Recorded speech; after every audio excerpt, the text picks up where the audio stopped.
우리가 다 같이 하나 될 수 있는 것들을 고민해야 돼.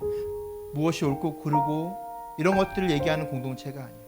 그리고 우리가 하나님 앞에 기도하는 공동체, 어떤 문제가 발생했을 때 그것을 판단하는 공동체가 아니고 그것을 위해서 기도하는 공동체가 돼야 돼요. 오늘 본문의 이야기는 이제 이스라엘 백성들이 암몬과의 전쟁을 시작하고 나서 이 전쟁을 이끌 사람 누구든지 앞에 서면 우리가 그를 머리로 삼겠다라고 했을 때 입다가 장로들의 요청에 의해서 이스라엘의 지도자가 됩니다. 그리고 이스라엘 사사가 되죠. 그리고 나서 이제 입다가 전쟁 전체를 지휘합니다. 지휘하는 가운데 첫 번째로 외교술을 이용해요. 외교술. 근데 외교술의 내용이 땅 논쟁이에요. 땅 논쟁. 다시 말하면 이 땅이 누구의 것이냐에 대한 논쟁인데 암몬은 자신의 땅이다 얘기하고 있는 거고 입다는 아니다. 우리 이스라엘 땅이다. 이런 얘기를 하고 있는 거예요. 그러니까 우리 땅에 대한 논쟁하면 우리가 떠오르는 것이 있습니다. 바로 독도죠. 독도. 독도는 우리 땅. 그래서 우리가 어렸을 때부터 독도에 대한 노래도 듣고 독도가 우리 땅이라는 사실을 잊지 않으면 안 되기 때문에 어린 아이 때부터 역사 교육을 시작하는 거죠. 일본에 가면 또 일본 사람들은 일본 그 교육에 의해서 또 일본 강경파나 이런 사람들은 또 일본 독도가 일본 땅이라고 주장하는 사람들이 있습니다. 그러나 이 독도는 역사적으로 봤을 때나 지금 실효적 지배권, 그러니까 우리나라가 지금 어느 나라가 이 독도를 지배하고 있냐라고 했을 때 지금 현재 우리나라가 지배하고 있어요. 또 한 가지는 역사적으로 보면 고종 1900년에 10월 25일에 독도를 울릉도의 부속섬으로 정하는 대한제국 칙령 제41호로 제정되어 있어요. 불과 100년밖에 안 됐죠. 근데 더 나아가 보면 512년에 신라 시대 때 이사부에 의해서 그 당시에 이제 울릉도를 우상국이라고 했거든요.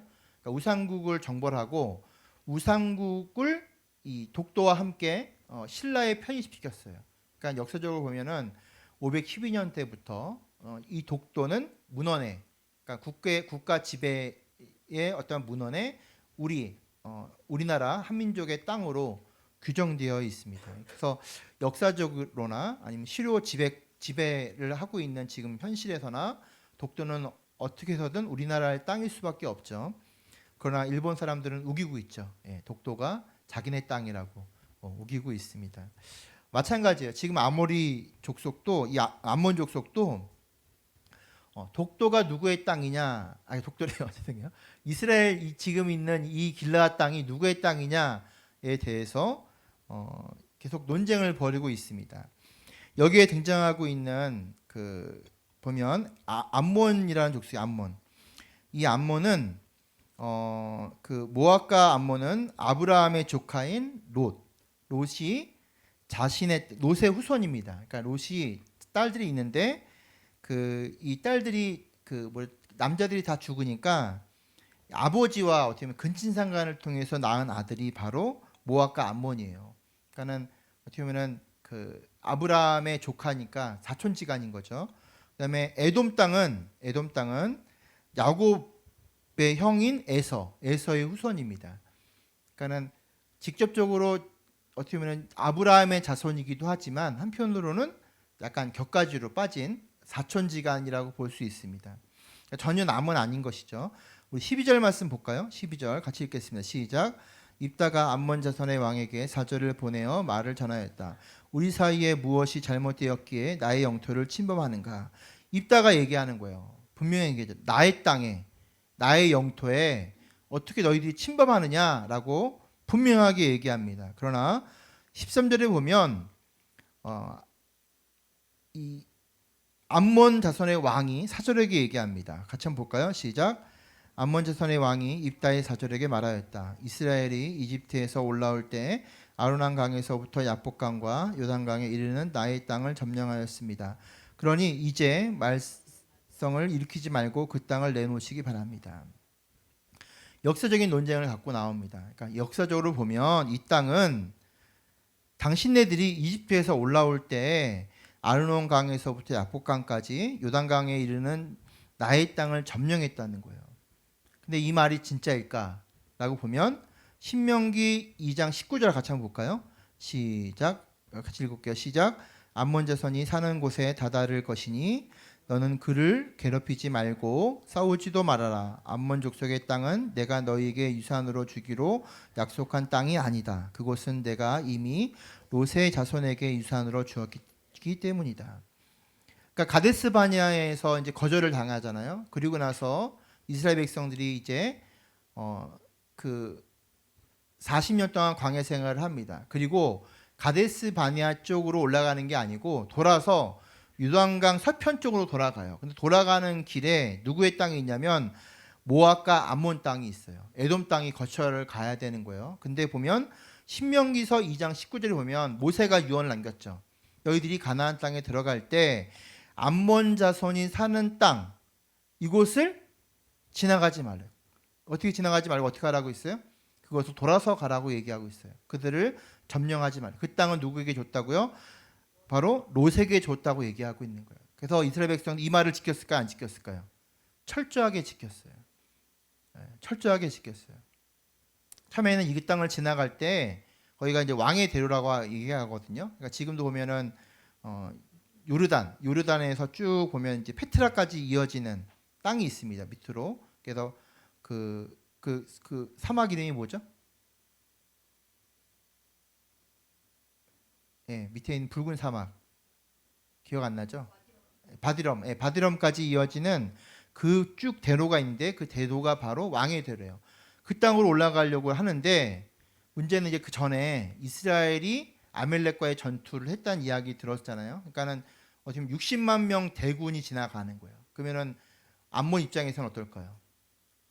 무섭죠. 왜냐하면 그들이 거기에 주둔해가지고 이 땅은 우리 땅이라고 우기면 아무 힘도 없는 그들은 내줘야 되는 상황이기 때문에 지나가는 것을 거절했어요. 거절했더니 어떻게 했어요? 나중에는 돌아갔어요. 돌아서 왕의 대로로 올라가는 것을 거절당하고 돌아서 올라가게 됩니다. 그러니까 실제로 이 암몬 땅에 지나가지 않았어요. 그리고 그들을 점령한 적이 없어요. 그러니까 지금 암몬 왕이 얘기하는 것은 거짓인 것입니다. 신명기 2장 30절 같이 한번 볼까요? 시작.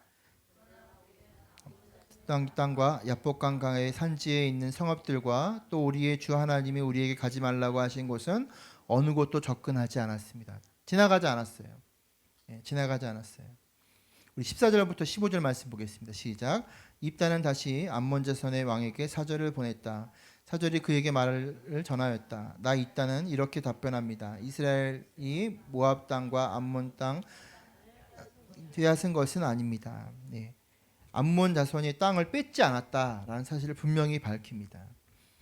여러분 지금 이 시대에 보면은 큰 어려움이 있어요. 큰 어려움. 어떤 것이 어려움이 있냐면 첫 번째는 상식이 통하는 시대가 아니에요. 그러니까 상식적이라고 하는 말이 어떻게 보면 굉장히 좀 보수적인 말이 돼버렸어요. 그냥 당연한 것이 이제는 그냥 꼰대가 돼버린 거예요. 꼰대가. 그러니까 어른들의 말을 듣는 것이 어른들에게 예의를 지키는 것이 지금은 꼰대 소리를 듣는 거예요. 그만큼 이제 세대 간의 갈등이 심해진 거겠죠. 물론 여러 가지 이유가 있어요. 우리 전 세대가 잘 못한 부분도 분명히 있어요. 그러나 중요한 것은 어찌 보면은 상식이 통하지 않는 시대. 두 번째 뭘까요? 뭐가 진짜인지 알 수 없는 시대 가운데 있어요. 뭐가 진짜인지 알 수 없어요. 특히나 우리나라 같은 경우는 목소리 큰 놈이 이긴다고 하지 않습니까? 그것처럼 뭐가 진짜인지 분간하기 어려운 시대 가운데 있습니다. 지금 뉴스도 믿지 못하겠습니다. 뉴스도 왜냐하면 좌편향된 뉴스가 있고 우편향된 뉴스가 있어요. 중간 뉴스가 없는 것 같아요. 제가 보기에는 다 한쪽으로 쏠려 있어요. 뉴스들이 다. 그래서 어느 쪽 이야기가 진짜인지 알 수가 없는 거예요. 그래서 요즘에 보니까는 광고 하더라고요. 팩트 체크라는 광고를 하더라고요. 어떤 거 할 때 유튜브나 아니면 뭐 블로그나 어떤 이야기를 들을 때 그 사실이 진짜인지 아닌지를 먼저 팩트 체크를 해보는 게 중요하다고. 그래서 지금은 어떻게 보면 대중 여론 이런 것들에 사람들의 인기 여기가 대세가 돼버리면 진짜 진리가 무엇인지를 분간하기 어려운 시대가 된 것이 사실입니다. 똑같아요. 지금 사사시대도 마찬가지입니다. 자기의 옳은 소견대로 행하였더라. 왜 그랬죠? 왕이 없으므로, 하나님이 계시지 않으므로, 그분을 떠났기 때문에, 그분의 말씀을 듣지 않았기 때문에 자기의 옳은 소견대로 행하는 시대 가운데 있습니다. 지금 우리가 여러분들 상식이 통하지 않고 무엇이 진짜인지 무엇이 사실인지도 분간하기 어려운 시대 가운데 있는 그 근본적인 이유는 무엇이냐면 지금이나 예나 하나님의 말씀을 떠나고 있는 우리의 모습이기 때문에 그렇다는 것입니다. 예전에 여러분들 기독교인들이 빛과 소금의 역할을 감당했어요. 사람들이 기독교인 하면 그래도 인정해 줬어요. 왜 그랬죠? 우리가 기독교인 하면 그래도 저 사람들은 이기적이지 않은 삶이라고 하는 전제가 있었습니다. 믿는 사람 하면 그래도 헌신하는 사람, 누군가를 섬기는 사람, 사람들을 도우려고 하는 사람, 이런 마음들이 있었어요. 교회 하면 이기적이지 않은 집단, 이익 집단으로 보지 않고 유익을 주는 집단, 누구든 가면 밥을 주고 따뜻하게 마주하는 그런 공동체가 교회였어요. 그런데 지금 교회가 어떻게 됐죠? 교회가 세상으로부터 질타를 받고 있어요. 왜 이런 일이 벌어졌을까요? 그 이유는 단 한 가지예요. 우리가 하나님을 제대로 믿지 않기 때문이에요. 우리 믿는 사람이 하나님을 제대로 믿지 않고 있다라는 이 증거가 지금 자기의 옳은 소견대로 행하는 이스라엘의 모습과 동일하게 거울돼서 우리를 비추고 있는 것입니다. 여러분, 우리가 진리가 무엇인지, 사실이 무엇인지, 또 상식이 무엇인지, 우리는 사실 상식을 버리고 하나님 앞에 서야 되는 존재예요.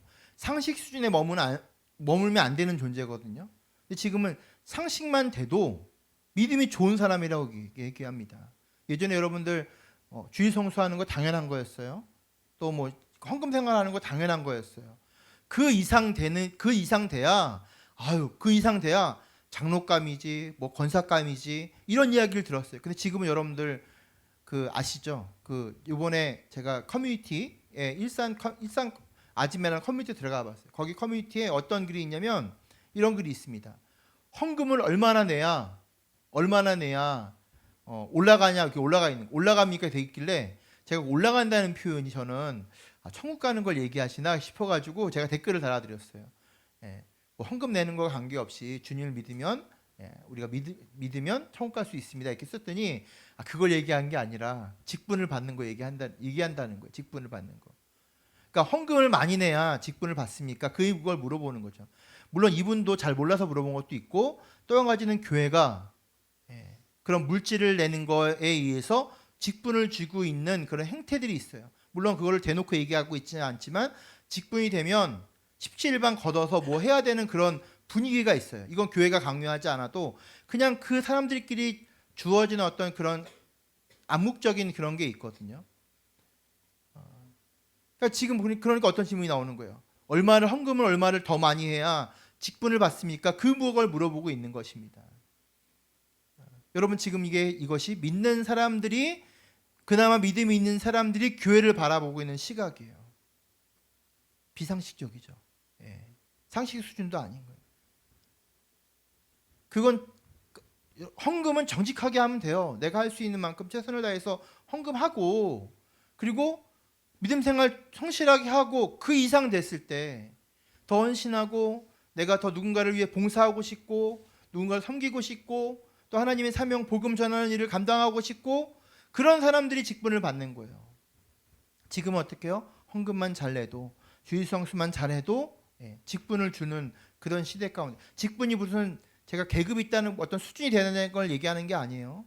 나 주일 성수 열심히 하고 헌금 생활 열심히 하는데 왜 직분 안 주냐, 이런 질문에 대한 이야기를 하고 있는 거예요. 지금 이것이 우리의 수준이에요. 저도 죄송하지만 우리 교회도 주일 성수 잘하시고 헌금 생활 정직하게 하시면 직분 주고 싶은 마음이 사람의 마음이에요.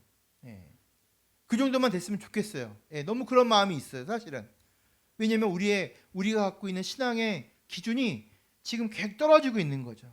왜냐하면 우리가 하나님을 믿는, 하나님을 의지하고 있는, 하나님을 신뢰하고 있는 그 태도가 예전 우리 믿음의 전 세대보다 너무나 약화된 것이 지금의 현실인 것입니다. 우리 16절부터 18절 같이 한번 읽어볼까요? 시작.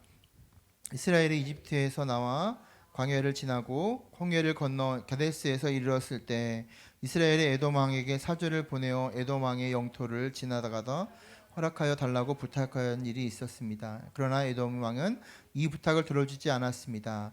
이스라엘은 모압 왕에게 사절을 보내었으나 그도 우리의 요청을 들어주려고 하지 않았습니다.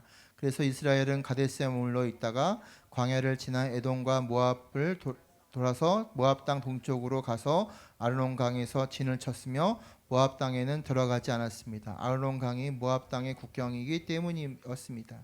예, 들어가지 않았죠. 돌아갔어요. 돌아갔다는 얘기를 분명하게 얘기합니다. 우리 19절부터 22절까지 볼게요. 시작. 이스라엘은 또 헤스본에서 통치하던 아모리 사람의 왕 시온에게서 사절을 보내어 우리가 갈 곳에 이르기까지 그의 영토를 지나가게 허락해 달라고 간절히 부탁하였습니다. 그런데 시온은 이스라엘의 자기 영토를 지나는 것을 허락하지 않았을 뿐만 아니라 오히려 그의 온 군대를 모아 야하스에 진을 치고 이스라엘에게 싸움을 걸어서 왔습니다. 그래서 이스라엘의 주 하나님 시온과 그의 온 군대를 이스라엘의 손에 넘겨 주었습니다. 이스라엘이 그를 쳐서 이기고 아모리 사람의 모든 땅 곧 그들의 사는 영토를 차지하게 되었는데 이렇게 하여 이스라엘은 아르논 강에서 야복 강까지 또 광야에서 요단강까지는 아모리 사람의 온 영토를 차지하였습니다. 또 이야기는 뭐죠? 아모리 사람 시온에게 그 땅을 좀 지나가게 해달라고 했더니 그들이 도리 어떻게 했어요? 예, 이스라엘을 쳐들어온 거예요. 예, 전쟁을 벌인 거죠. 그래서 전쟁을 쳐들어오니까 어떻게 해요? 전쟁을 한 거죠. 전쟁을 해서 이겼어요. 이겨서 그 땅을 차지하게 된 거예요. 그러니까 그 땅을 차지할 생각이 없었는데 그들이 먼저 전쟁을 걸었다라는 사실을 분명히 얘기하고 있죠. 이에 대해서 모세는 얘기하고 있어요. 신명기 2장 24절에 너는 일어나서 떠나거라. 그리고 아르논 계루를 건너라. 보아라. 내가 아모리 사람 헤스본 왕 시온과 그의 땅을 너희 손에 넘겼으니 싸워서 차지하여라. 모세가 어떻게 하고 있어요? 그들과 싸워라라고 얘기하고 있어요. 왜냐하면 그들이 그들이 먼저 전쟁을 걸어왔기 때문이에요. 우리 23절 말씀 같이 볼까요? 시작. 주 이스라엘의 하나님이 그의 백성의 앞에서 이렇게 아모리 사람에 몰아내셨습니다. 그런데 이제 와서 당신이 이 땅을 차지하겠다는 것입니까? 네. 하나님 이스라엘 백성의 면전에서 아모리를 쫓아내시고 그 백성에게 주신 아모리 땅을 이제 암몬 자손이 자신의 땅이라고 주장을 합니다. 물론 이것이 지금 상식으로 보면 과연 누구 땅이냐 논쟁이 벌일 수 있겠죠. 근데 중요한 것이 뭐죠? 하나님이 그 땅을 허락하셨다는 거예요. 그리고 아까 말했던 아까 전에 에돔이나 모압이나 그 땅은 허락하지 않았어요. 허락하지 않은 땅은 이스라엘 백성들이 차지하지 않고 모세를 통해서 그들이 쳐들어왔기 때문에 그들의 땅을 허락했다라고 돼 있어요. 하나님이. 다시 말하면 땅은 누가 허락하는 거죠? 하나님이 허락하시는 거예요. 여러분 우리가 땅 하면 지금은 좀 많은 다른 개념이 있죠. 예전에는 그 땅이라고 하는 것은 하나님의 것이었어요. 하나님의 것. 이스라엘은 여러분들 지금도 이스라엘 가면 이스라엘은 그 땅을 사는 개념이 없어요. 우리나라는 땅을 사서 건물을 짓잖아요. 근데 이스라엘은 그렇지 않습니다. 이스라엘은 땅은 하나님의 것이라는 인식이 있어요. 땅을 어느 누구도 소유할 수 없습니다. 그래서 그 땅을 임대하는 거예요. 빌려 쓰는 거죠. 그러니까는 몇십 년 동안 빌려 쓰고 그 땅에다가 건물을 지면 건물에 대한 소유권이 있어요. 땅에 대한 소유권은 없습니다. 지금도 그래요. 왜냐하면 이스라엘 율법에 보면 땅은 누구의 것이기 때문에 하나님의 것이기 때문에 개인이 소유할 수 없습니다. 희년에 보면 여러분 77, 그러니까 7년마다 안식일인데 이 안식년을 7번이 지나면 7이잖아요. 그 만전수예요. 그래서 49년이 되잖아요. 그래서 그 다음 해가 희년입니다. 그 다음 안식년 마지막 7년 안식년을 보내고 그 다음 해가 77에 49. 그래서 그 다음 해가 50년이 되는 해가 이제 희년이라고 말합니다. 희년에는 어떤 일이 있냐면 율법에도 마찬가지예요. 율법에도 이스라엘에 보면 땅을 차지하잖아요. 땅을 차지하고 땅을 이렇게 돈 주고 뭐 은 30세겔 보고 그 땅을 사잖아요. 그리고 어떨 때는 그 땅을 살 뿐만 아니라 그 땅에 있는 사람들을 사서 그 땅을 점령하고 나서 그 땅에 있는 사람들을 어떻게 해요? 노예로 삼는 경우들이 있어요. 근데 희년이 되면 이 땅을 더 어떻게 할까요? 다 돌려줘요. 원래 주인에게. 그러니까 원래 이 50년 전에 있었던 주인에게 다 돌려주는 거예요. 그리고 가축들도 풀어주고, 가축들도 쉬게 하고, 노예들, 그러니까 종들도 다 자유인이 되게 하고, 땅도 원래 주인에게 다 돌려줘요. 빚도 다 탕감시켜요. 이것이 희년이에요. 왜냐하면 하나님이 원형, 그러니까 하나님이 원래 창조하신 그 원형으로 돌아가자는 거예요. 얻는 것도 나의 것이 아님을 주장하는 거예요. 물론 이스라엘 백성들이 아이러니하게도 이 희년을 온전히 지켰다는 기록은 없어요. 그러니까 돌려주지 않은 것이죠. 그러나 지금도 보면 법적으로 이스라엘 땅에 가면 그 땅 하나님의 것이기 때문에 땅을 소유할 수 없습니다. 왜냐하면 성경의 땅은 하나님의 것이기 때문에 그래요. 여러분 지금 우리가 어떻죠? 땅 하면 지금은 이 땅이 그 사람의 신분을 상징하고 있어요. 예를 들면 그 어디 사세요? 이 질문은 예전에는 고향이 어디예요? 이런 의미인데 지금 어떤 의미죠? 예, 당신 수준이 어느 정도 돼? 이건 똑같은 거예요. 그래서 제가 얘기했죠. 그 신사동에 강남 신사동에 반지하에 사는 친구들이 많다고. 150만 원씩 월세를 내고 그 돈이면은 여러분들 그 돈 월세면 여기서 20몇 평짜리 아파트 월세 살 수 있어요. 아주 좋은 집 살 수 있어요. 근데 그렇게 살지 않고 신사동의 반지하에 살아요. 근데 물론 그 청년들이 보면 뭐 모델 일을 하거나 어떤 일을 하는데 필요한 부분이 있을 것 같아요. 뭐 그 친구들을 다 비난하는 게 아니라 무슨 다 어떤 사정들이 있겠죠. 그러니까 지금 어디 사세요? 그러면은 성남 살아요. 그럼 성남 사람들은 그렇게 해요. 분당 사람들은 분당 살아요. 그렇게 해요. 성남 사는 얘기 절대 안 해요. 성남 살아요 하면 아 구심지에 사는구나. 분당 살아요. 분당 잘 사네 이렇게 되는 거예요. 지금 어떻게 되죠? 일산 살아요. 그러면 어떻게 하죠? 아 거기 일기 신도시인데 집값 안 오르는데 사시는군요. 이렇게 되는 거예요. 지금 어떻게 하죠? 서울도 강북 살아요. 강남 사세요? 이렇게 되는 거예요. 서초구 살아요. 뭐 이렇게 돼. 청담동 강남에서도 마찬가지죠. 청담동 살아요. 그러면 와 그 사람이 이제 보는 눈이 달라지는 것입니다. 지금은 땅이 그런 의미를 갖고 있어요. 그러나 땅은 분명히 누구 것이라고 얘기해요. 하나님의 것이에요.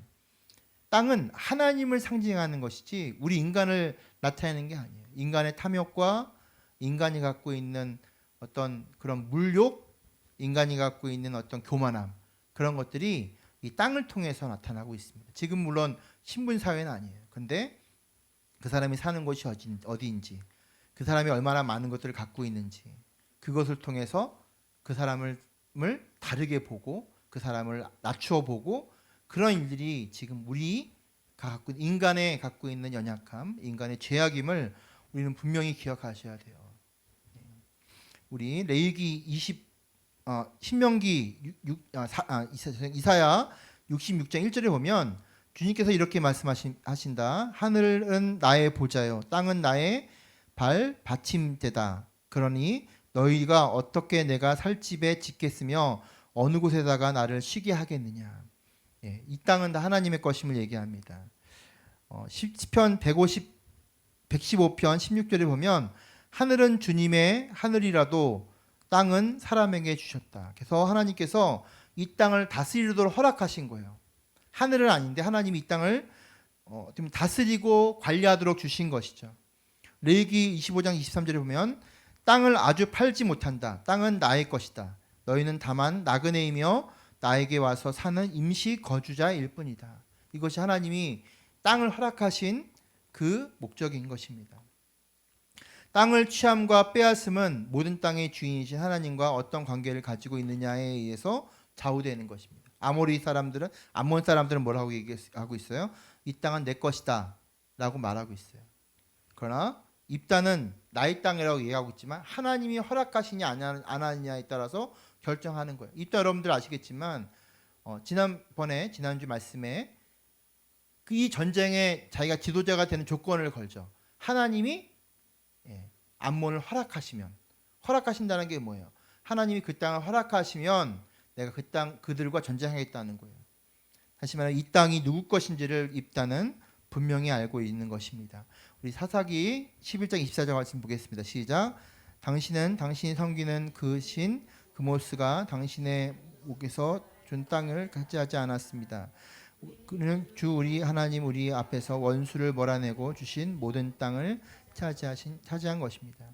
땅은 다시 말하면 그모스 신을 이야기하는 이유가 무엇이냐면 당시에 이스라엘 백성뿐만 아니라 이방인들도 땅은 신이 준다고 생각해요. 신이. 그러니까 지금 뭐 암몬이 사실 이 그모스는 모압 신이거든요. 근데 왜 암몬에게 그모스 신을 언급했는지는 분명히 알 수 없지만 아마도 모압과 암몬이 그모스 신을 섬겼던 것 같아요. 같이. 근데 다시 말하면 그모스 신이 너희에게 땅을 준다고 말한 적이 없지 않냐 이 이야기를 하고 있는 거예요. 이 땅은 신이 준 건데 너희들은 신의 허락을 받지 않았으면 너희 신에게 허락받지 않았음에도 우리는 하나님께서 이 땅을 허락해 주셨다는 것을 분명히 밝히고 있어요. 이것이 바로 입다의 논리입니다. 25절 같이 한번 볼까요? 시작. 25절 시작.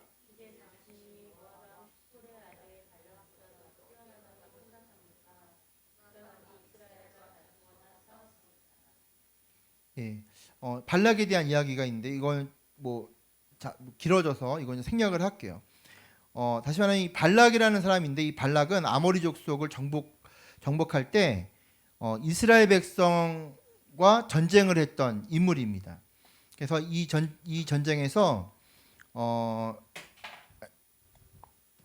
이스라엘에게 발람을 통해서 발락이 3번을 저주를 부탁하거든요. 근데 발람이 이 발락의 기대와는 다르게 이들을 축복해요. 다시 말하면 모압에 있는 발락이 발람을 통해 비슷한데 발람을 통해서 이스라엘을 3번 저주해 달라고 하는데 저주하지 않고 축복을 합니다. 그래서 결국은 이 발락이 이스라엘에 대한 저주를 포기해요. 그리고 다투지도 않고 싸우지도 않아요. 그러니까는 발락이 아무래도 모압에 있었던 아주 유명한 장소였던 것 같아요. 그들이 어떻게 보면 우리나라 이순신과 같은 그러면서 얘기하는 거예요. 너희들이 발락보다도 뛰어나지 않으면서 너희들이 지금 이스라엘과 싸우려고 하느냐 그 얘기를 하고 있는 것입니다. 다시 말하면 더 뛰어나냐 이 얘기를 하고 있는 거예요. 그렇지 않으면서 너희들이 어떻게 이스라엘과 싸우려고 하느냐 그 얘기를 하고 있는 것입니다. 그것을 3번이나 얘기해요. 더 뛰어나냐, 다투고 다퉜느냐, 싸우고 싸웠느냐. 3번을 강조하는 성경에서 아주 그것을 강하게 얘기할 때 이 얘기하는 것입니다. 26절 같이 한번 볼게요. 시작. 이스라엘이 헤스본과 그 주변 마을들과 아론의 강변의 모든 성읍을 300년 동안이나 살았는데 왜 당신은 그동안에 이 지역을 되찾지 않았습니까? 논리는 뭐죠?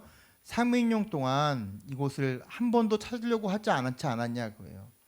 여러분 지금 우리가 고구려 땅에 지금 어디죠? 발해 고구려가 한민족인데 지금 중국의 위쪽, 북쪽이죠. 그러니까 우리나라의 북쪽. 그 땅은 지금 사실은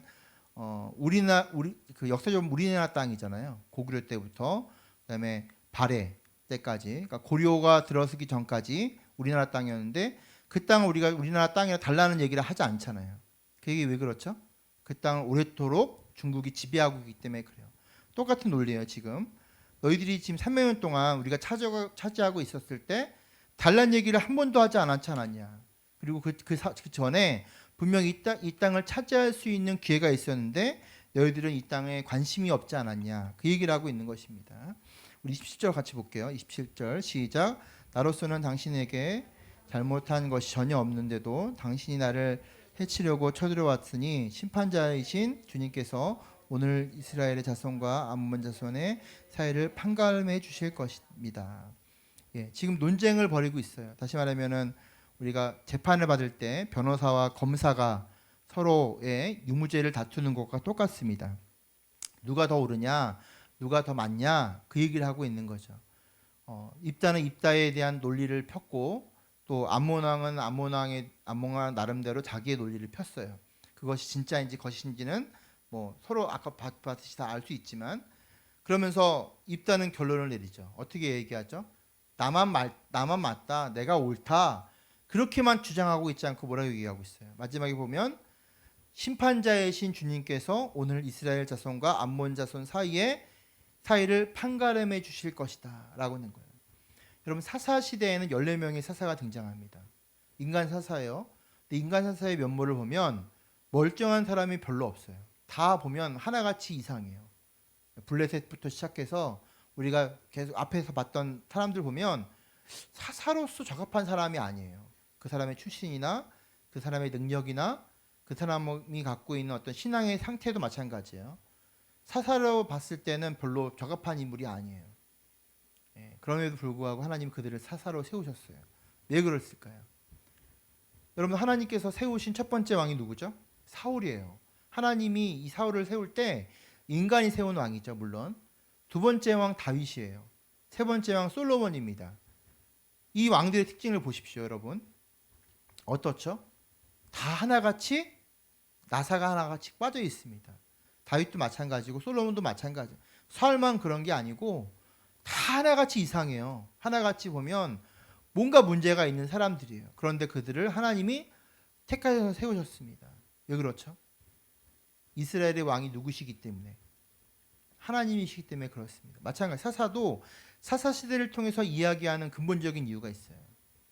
사사를 세워서 하나님께서 이스라엘에게 평안을 주시지만 일정 기간이 지나면 사사가 죽으면 또 다시 더 큰 죄악이 이스라엘 가운데 주어져요. 이스라엘 백성들이 다시 하나님을 섬기지 않고 우상들을 섬기기 시작하죠. 이 패턴을 하나님께서 아심에도 불구하고 똑같이 계속해서 사사를 세워요. 그리고 사사기 맨 앞에 보면 이렇게 말씀하고 있어요. 왕이 없으므로 각각 자기의 옳은 소견대로 행하였더라. 이렇게 시작하고 나서 마지막 사사 마찬가지예요. 사사기 마지막에 똑같아요. 사사기가 끝날 때도 하나님 왕이 없으므로 각각 자기의 옳은 소견대로 행하였더라. 이것이 사사기의 결론이에요. 마지막 사사가 누구죠? 사무엘입니다. 사무엘이 등장하기 전까지 사사기를 통해서 말하고 있는 게 뭐예요? 인간의 사사를 통해서 이스라엘은 온전히 구원받지 못한다는 것입니다.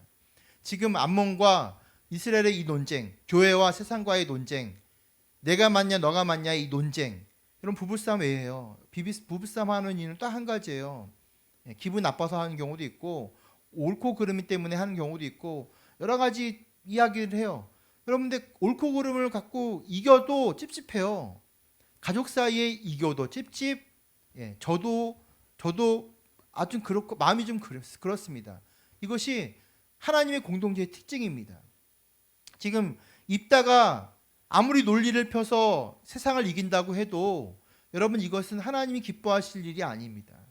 그러면 기뻐하실 일이 무엇일까요? 입다의 태도에 입다가 어떻게 하고 있죠? 이 모든 판결 누가 하신다는 거예요? 심판자이신 우리 하나님이 심판하신다는 것입니다. 사사기가 말하고 있는 결론이 그거예요.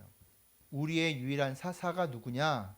사람이냐? 그렇지 않다. 누구냐고 말하고 있냐면 바로 하나님이심을 말씀하고 있습니다. 28절 같이 볼까요? 시작. 그러나 암몬 자손의 왕은 입다가 자기에게 전하여 준 말을 전하여 기울이지 않았다. 이것이 믿지 않는 자들의 모습입니다. 판결하시는 분이 하나님이시라는 거예요. 우리는 최선을 다했고 우리는 우리의 옳음대로 행해서 그 일을 했어요. 그러나 그것이 진리가 아님을 얘기하고 있는 거예요. 그러니까 우리가 여러분들 정치를 하는 이유가 한 가지가 있어요. 내가 옳기 때문에 정치하는 거거든요. 정치하는데 옳지 않다고 생각하는 사람은 없습니다. 보수는 보수대로 옳다고 생각하고 있고요. 진보는 진보대로 옳다고 생각하고 있어요. 근데 문제는 뭘까요? 그 옳음 때문에 어떤 일이 벌어져요? 싸우고 분쟁이 나타나고 분열이 나타나는 거예요. 이것이 사사시대의 모습이에요.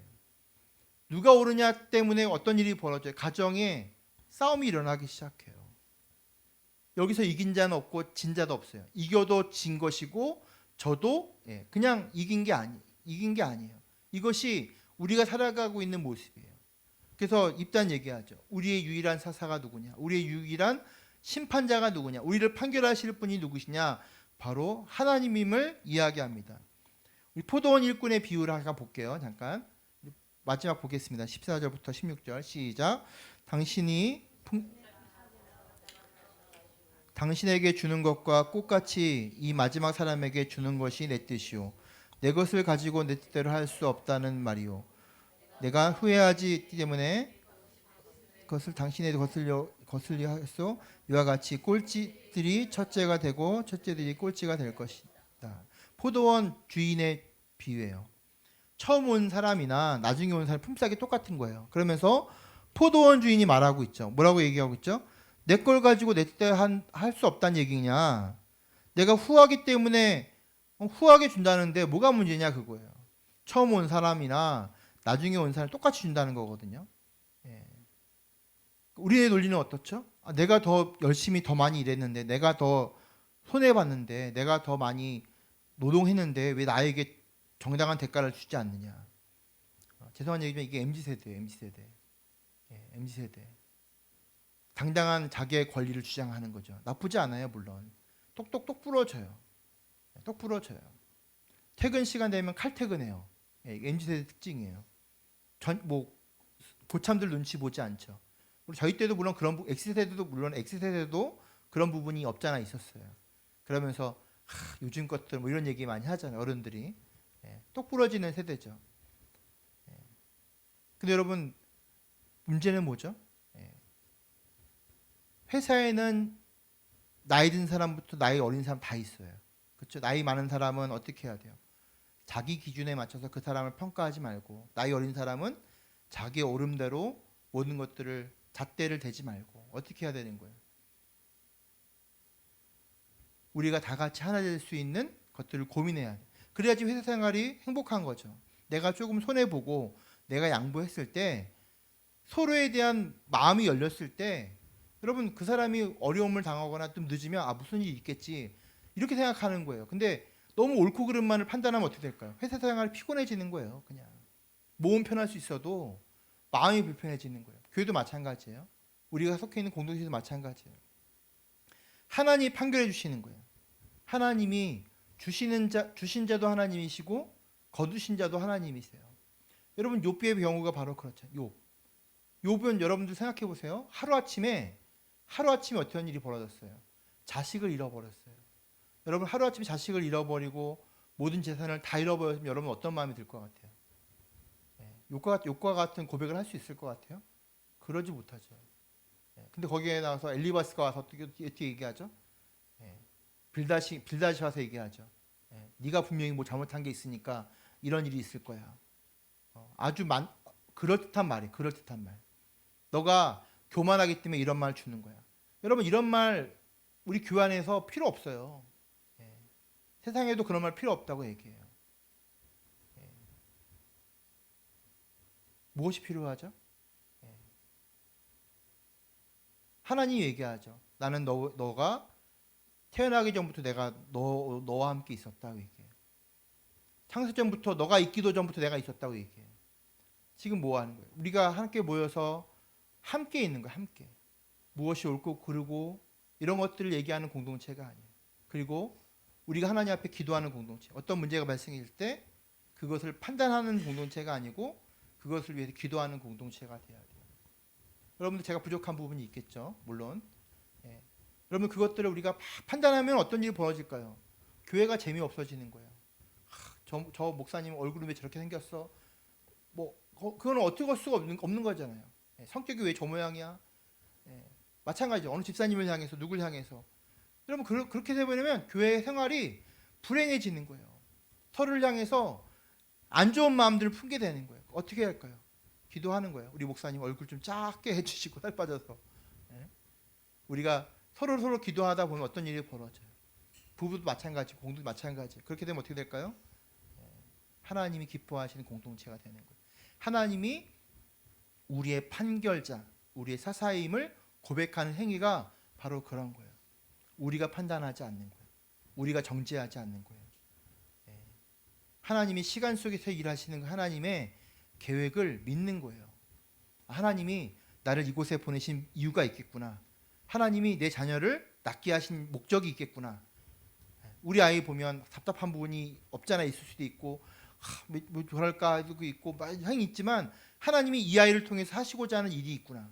묵묵히 이 아이를 이끄실 그 하나님의 판결을 믿고 내가 이 아이를 믿음으로 키워내자.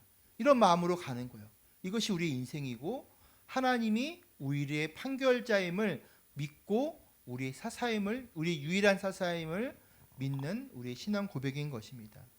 우리의 유일한 사사 하나님이라고 고백으로 믿는 우리 신앙 고백이 되시기를 주의 이름으로 축원드립니다. 같이 말씀해 가시면서 우리 1, 2부 함께 기도하겠습니다.